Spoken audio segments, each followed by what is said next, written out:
Welcome to PFTV. Spectrum Mshefana, disappointing results to the team.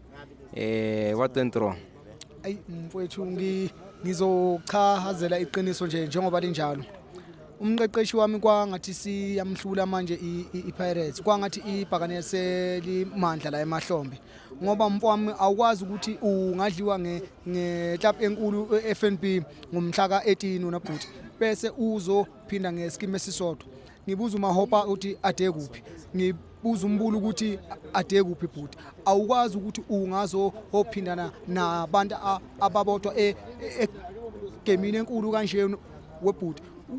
Uma ukuthi ngizizomcela ukuthi ngimthumelele umlayezo wekhosho lalela la ungila halelisise na uzohluleka ngomhla ka28 uyayibona inhliziyo angithukuthele igayibozi uzongisiza uyiwine leyo game ngoba uzokusiza na ungayiwinanga ungabsa habuya la uvane uqhume ubuyele ekhaya kini akuyona yakho iPilots eyethu awenze umsebenzi wakho ithina esinolungelo lo okubhoshisa abantu hayi bantu bahabo hoshise thina hube kabili uthanda ukusidakelwa ke manje coach awulungisa igwegwe zakho izobuyela emqini unjalo Phakaniya afuthi hangeji.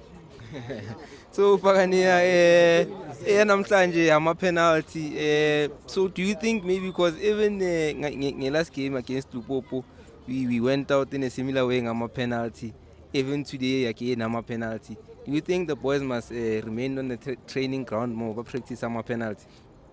Cha mfowethu akusizi upracticeana nepenalty ukwazi ukugola mfowethu upractice kanjani ipenalty ngoba phela ipenalty ushaya ngimile njengami kanje ungapractice ukuma ngoba phela singahlala simile phela ejimini imini yonke ipracticeana nepenalty uyangithola mfowethu nje hangabantu abadlala ibhola uyapla akuthiza bese ukuthi naku sele noma u10 to 15 ila seniyo hokhahlela khona ke ama penalty uyangithola mntamkhulu akufanele ukuthi sifike la sifike khona kule eyekheve ngokuthi yayinkudlwana abanika lo kodwa le manje behengidlala no Hobhuzana bekufa hanele lento nginqume ezisuka nje nginqume ezisuka nje awubuke manje bahabhoshise mina awubuke ngihimatapungwane nginyele nginje ngihimdala nginje wecoach akuthina esizoba mahadapungwane wena ngomhla ka28